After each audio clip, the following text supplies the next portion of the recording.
Intervent mid-Direttorat tal-Infurzar fiħdan l-Awtorità tal-Ippjanar wassal biex neħħi tal-kollox struttura illegali li tpoġġiet fil-parkeġġ tal-fajtata f'Marsa Skala li minna uffiċjal tas-sigurtà kienet jitlob ħlas ta' 5 euro għal kull vettura li bdiet tipparkja hemmhekk.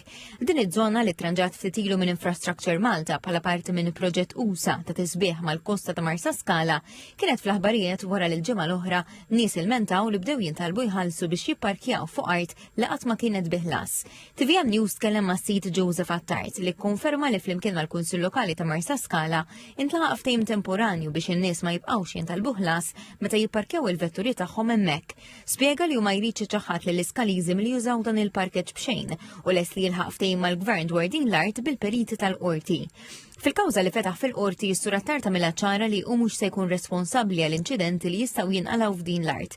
Ma TVM News spjega li din l-art kienet tal-Kunvent tas-Surijiet u fl-1965 taw ċens lil bniedem privat għal 150 sena. Minħatja u s-Sur Attart ikkonferma li huwa xtara dan iċ-ċens mingħand il-privat.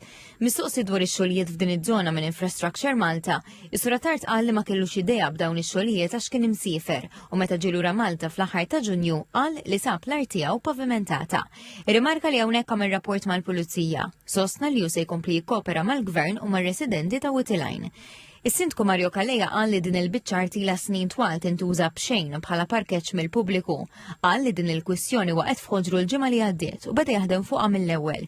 Waqt li refera x-xogħlijiet li saru għadhom qed isiru minn Infrastructure Malta mal-kosta ta' Witilajn, is-Sur Calleja qal li l-Kunsill Lokali neħħa tabelli tal-ħlas mis-sit biftehim mas-Sur Attart wara li l-Kunsill kien irċieva ittra rreġistrata b'koppja ta' kuntratt magħha u li fiha fost oħrajn ġie avżat li l-art hija privata.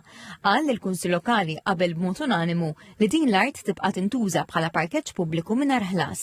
Appella lill awtoritajiet biex tinsab soluzzjoni ma' Sur Attart biex din l-art tibqa' titgawda minn kulħadd bla ħlas. Intant TVM News jinsab infurmat li s-sit ineħħa l-gabbana minn jeddu wara li nagħta l-opportunità li jagħmel dan fi żmien 24 siegħa u għalhekk ma kienx hemm ħtieġa ta' passi ulterjuri ta' infurzar.